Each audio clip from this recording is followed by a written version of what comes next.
Hi friends, ಅಮ್ಮನ ಕೈ ರುಚಿಗೆ ಸ್ವಾಗತ. ಇವತ್ತು ಟೊಮೊಟೊ ಚಿತ್ರಾನ್ನ ಮಾಡ್ತಾ ಇದ್ದೀನಿ. ತುಂಬ ಟೇಸ್ಟಿಯಾಗಿರುತ್ತೆ. ನಾವು ಒಂದೇ ಥರ ಚಿತ್ರಾನ್ನ ತಿನ್ನೋದಕ್ಕಿಂತ ಈ ಥರ ಟೊಮೊಟೊ ಚಿತ್ರಾನ್ನ ಒಂದು ತಟ್ಟೆ ತಿನ್ನೋರು 2 ತಟ್ಟೆ ತಿಂತಾರೆ, ಅಷ್ಟು ರುಚಿ ಇರುತ್ತೆ. ಈಗ ಯಾವ ರೀತಿ ಮಾಡೋದು ಅಂತ ನೋಡೋಣ. ನೋಡಿ, ಸ್ಟವ್ ಮೇಲೆ ಒಂದು ಬಾಣಲೆ ಇಟ್ಕೊಂಡು ಅದಕ್ಕೆ ಸ್ವಲ್ಪ ಎಣ್ಣೆ ಹಾಕ್ಕೊಳ್ಬೇಕು. ಎಣ್ಣೆ ನೋಡ್ಕೊಂಡು ಹಾಕ್ಕೊಳ್ಳಿ. ಒಂದು ಸ್ವಲ್ಪ ಎಣ್ಣೆ ಕಡಿಮೆನೇ ಬಳಸೋದು. ಸಾಸಿವೆ 1 ಸ್ಪೂನು. ನೋಡಿ, ಸಾಸಿವೆ ಸ್ವಲ್ಪ ಚಿಟಪಟ ಅಂದ ನಂತರ ಕಡಲೆಬೇಳೆ 1 ಸ್ಪೂನ್ ಕಡಲೆಬೇಳೆ ಹಾಕಿದ್ದೀನಿ. ಇದಕ್ಕೆ ಕಡಲೆ ಬೀಜ ಎಲ್ಲ ಹಾಕೋಂಗಿಲ್ಲ. ಟೊಮೊಟೊ ಚಿತ್ರಾನ್ನಕ್ಕೆ ಸಾಫ್ಟ್ ಆಗಿಬಿಡುತ್ತೆ ಕಡಲೆ ಬೀಜ.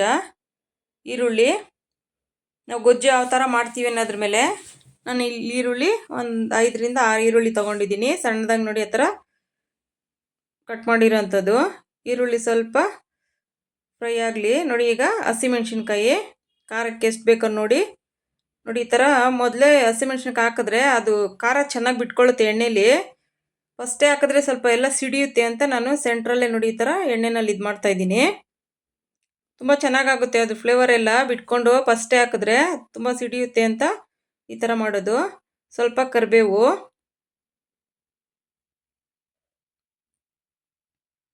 ನೋಡಿ ಈ ಥರ ಬಾಡಿಸ್ಕೊಂಡು ಚೆನ್ನಾಗಿ ಹಸಿ ವಾಸನೆ ಎಲ್ಲ ಹೋಗಬೇಕು. ಈಗ ಟೊಮೊಟೊ ಹಾಕ್ತಾಯಿದ್ದೀನಿ. ನಾವು ಈರುಳ್ಳಿ ಏನು ಹಾಕಿದ್ದೀವಿ ಅದಕ್ಕಿಂತ ಸ್ವಲ್ಪ ಟೊಮೊಟೊ ಜಾಸ್ತಿನೇ ತೊಗೊಳ್ಬೇಕು. ಟೊಮೊಟೊ ಚಿತ್ರಾನ್ನ ಆಗಿರೋದ್ರಿಂದ ಇಲ್ಲಿ ನಾನು ಫಾರಮ್ ಟೊಮೊಟೊ ತೊಗೊಂಡಿದ್ದೀನಿ. ನಾಟಿ ಟೊಮೊಟೊ ತೊಗೊಂಡ್ರೆ ತುಂಬ ಹುಳಿ ಇರುತ್ತೆ.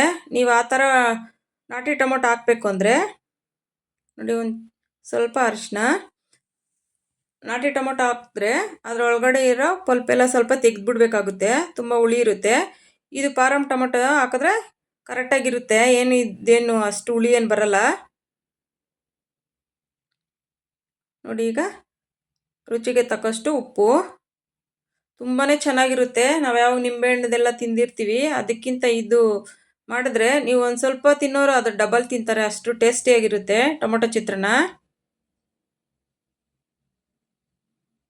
ನೋಡಿ, ಇದು ನೀರಿನಂಶ ಎಲ್ಲ ಇರುತ್ತೆ. ಆ ನೀರಿನಂಶ ಹಿಂಗೋವರೆಗೂ ಚೆನ್ನಾಗಿ ಈ ಥರ ಬಾಡಿಸ್ಕೊಳ್ಬೇಕು. ಬಾಣಲಿ ಸುತ್ತು ಎಣ್ಣೆ ಬಿಟ್ಟು ಬರಬೇಕು. ಆ ಥರ ಫ್ರೈ ಮಾಡಿಕೊಂಡ್ರೆ ಅದು ಟೇಸ್ಟ್ ಚೆನ್ನಾಗಿ ಬರುತ್ತೆ. ಸ್ವಲ್ಪ ಏನಾದರೂ ನೀರಿನಂಶ ಇತ್ತು ಅಂದರೆ ಅದು ಚಿತ್ರಾನ್ನ ಅಷ್ಟು ಟೇಸ್ಟ್ ಬರಲ್ಲ. ನೋಡಿ, ಎಲ್ಲ ಚೆನ್ನಾಗಿ ತಳ ಬಿಡ್ತಾ ಇದೆ. ಕೊನೆಯಲ್ಲಿ ಸ್ವಲ್ಪ ಕೊತ್ತಂಬರಿ ಸೊಪ್ಪು ಹಾಕ್ತಾಯಿದ್ದೀನಿ.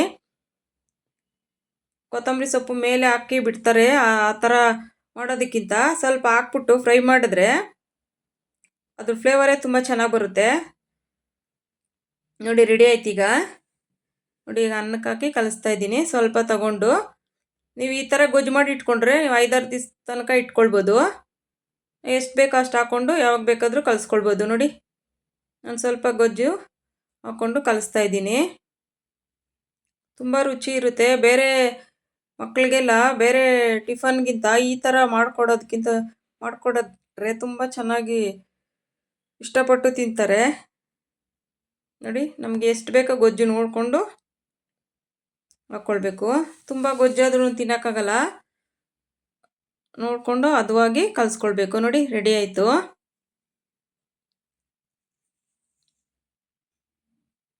ಗೊಜ್ಜು ಮಾಡಿ ಇಟ್ಕೊಂಡ್ರೆ 5 ರಿಂದ 6 ದಿವಸ ತನಕ ಹೊರ್ಗಡೆನೂ ಇಡ್ಬೋದು ನೀವು, ಫ್ರಿಜ್ಜಲ್ಲೇನು ಇಡಬೇಕಾಗಿಲ್ಲ. ನಾವೇನು ನೀರಿನಂಶ ಹಾಕಿರಲ್ಲ, ಚೆನ್ನಾಗಿ ಅದೇ ಎಣ್ಣೆಯಲ್ಲಿ ನೀರಿನಂಶ ಹೋಗೋವರೆಗೂ ಫ್ರೈ ಮಾಡಿದರೆ ತುಂಬ ಚೆನ್ನಾಗಿರುತ್ತೆ. ಟೇಸ್ಟು ಅಳಿಸೋದು ಇಲ್ಲ. ನೋಡಿ, ರೆಡಿ ಆಯಿತು. ಟೇಸ್ಟ್ ಅಂತೂ ಸೂಪರಾಗಿದೆ. Thank you friends.